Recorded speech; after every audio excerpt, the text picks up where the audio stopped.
অঞ্চল আছে তাত এটা হুকামৰ ঘটনা সংঘটিত হৈছে এটা অতি ৰহস্যজনক ঘটনা সংঘটিত হৈছে অৱসৰপ্ৰাপ্ত দম্পতি এজন অৱসৰপ্ৰাপ্ত শিক্ষক আৰু তেখেতৰ পত্নীৰ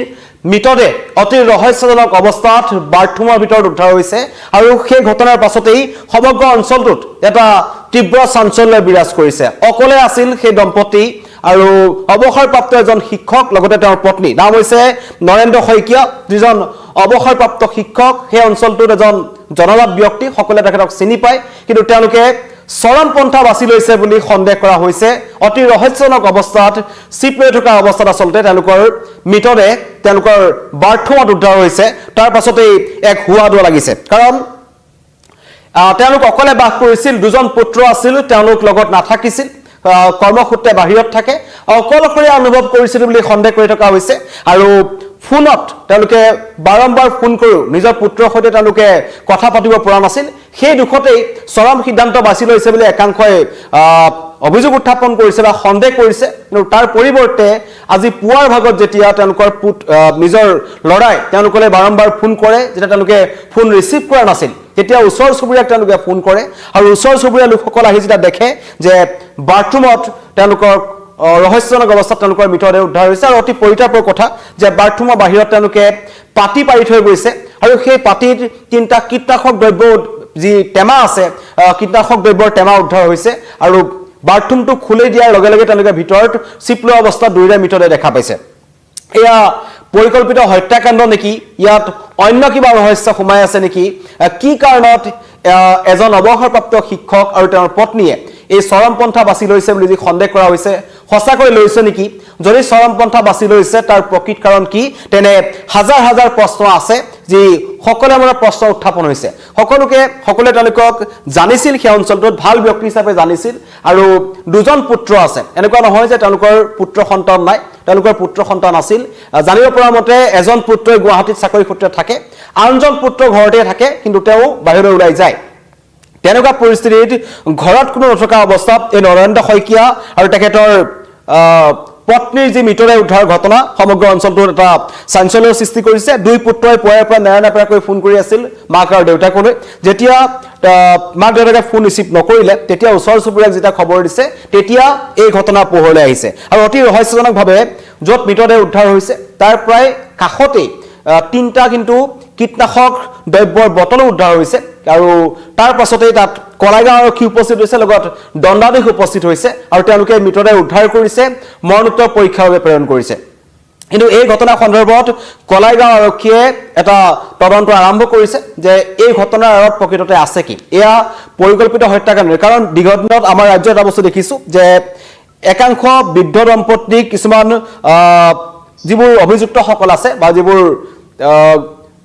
অভিযুক্ত লোকসকল আছে তেওঁলোকে টাৰ্গেট কৰে এয়া তেনেকুৱা কোনোবা গেঙৰ কাম নেকি বা এয়া তেওঁলোকক তাত হত্যা কৰি ওলমাই থোৱা হৈছে নেকি সেইবোৰ তদন্ত হ'ব কিন্তু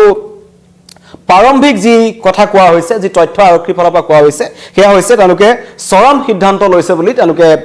সন্দেহ প্ৰকাশ কৰিছে আৰু আমাৰ ওচৰত স্থানীয় ৰাইজৰ মন্তব্য আছে বা মন্তব্য শুনাই ল'ব বিচাৰিছোঁ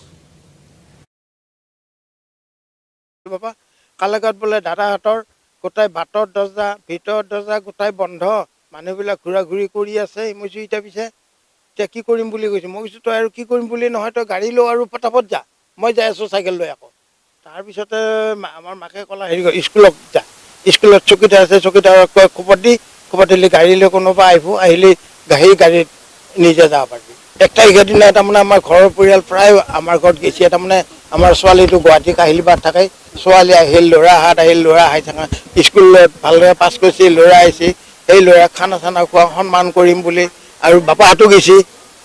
সৰু ল'ৰাটোও গৈছে সিও গৈছে যাই একেলগে গোটেইকেইটাই খোৱা লোৱা কৰি মান সৎকাৰ কৰি পেলাই এনেকৈ অহা হৈছে এনেই আপোনাৰ লগত কিছুমান একো নাই এই আমি ঘৰুৱা কথা একেবাৰে এতিয়া বাপাৰ ছোৱালী চোৱাৰ পৰা আদি কৰি চব মোৰ লগত আলোচনা ছোৱালী চাইছিলে আমি ছোৱালী চাইছোঁ হেমন্ত ক'লে তেওঁৰ ডাঙৰ ল'ৰা তেতিয়া কিবা কৈছিল নেকি একো কোৱা নাই ভেজাল একো নাই এতিয়া মই ছোৱালী দেউতাকৰ লগত কথা বাৰ্তা ক'লা দেউতাই এটা কথা হৈছে মই কৈছোঁ কি কথা হৈছে বাবা কালেগাঁৱত বোলে দাদাহঁতৰ গোটাই বাটৰ দৰ্জা ভিতৰৰ দৰ্জা গোটাই বন্ধ মানুহবিলাক ঘূৰা ঘূৰি কৰি আছে মই কৈছোঁ এতিয়া কি কৰিম বুলি কৈছোঁ মই কৈছোঁ তই আৰু কি কৰিম বুলি নহয় তই গাড়ী লওঁ আৰু পটাপট যা মই যাই আছোঁ চাইকেল লৈ আকৌ তাৰপিছতে আমাৰ মাকে ক'লা হেৰি স্কুলত যা স্কুলত চকীদাৰ আছে চকীদাৰক কয় খবৰ দিলে গাড়ী লৈ কোনোবা আহিলে গাড়ীত নিজে যাব পাৰিবি 1 তাৰিখৰ দিনা তাৰমানে আমাৰ ঘৰৰ পৰিয়াল প্ৰায় আমাৰ ঘৰত গেছি তাৰমানে আমাৰ ছোৱালীটো গুৱাহাটী কাহিলিবাদ থাকে ছোৱালী আহিল ল'ৰা আহি থকা স্কুলত ভালদৰে পাছ কৰিছে ল'ৰা আহিছে এই ল'ৰাক খানা চানা খোৱা সন্মান কৰিম বুলি আৰু বাপাহঁতো গেছি সৰু ল'ৰাটোও গেছি সিও গেছি যাই একেলগে গোটেইকেইটাই খোৱা লোৱা কৰি মান সৎকাৰ কৰি পেলাই এনেকৈ অহা হৈছে এনেই আপোনাৰ লগত কিছুমান একো নাই এই আমি ঘৰুৱা কথা একেবাৰে এতিয়া বাপাৰ ছোৱালী চোৱাৰ পৰা আদি কৰি চব মোৰ লগত আলোচনা ছোৱালী চাইছিলে আমি ছোৱালী চাইছোঁ এই হেমন্ত ক'লে এই তেওঁৰ ডাঙৰ ল'ৰা ডাঙৰ ল'ৰা তেতিয়া কিবা কৈছিল নেকি একো কোৱা নাই ভেজাল একো নাই এতিয়া মই ছোৱালী দেউতাকৰ লগত কথা বাৰ্তা হ'লে পৰিয়ালৰ মন্তব্য শুনিলে সকলোৱে এই ঘটনাক লৈ তাত চাঞ্চল্য আছে কোনে মানি ল'ব পৰা নাই যে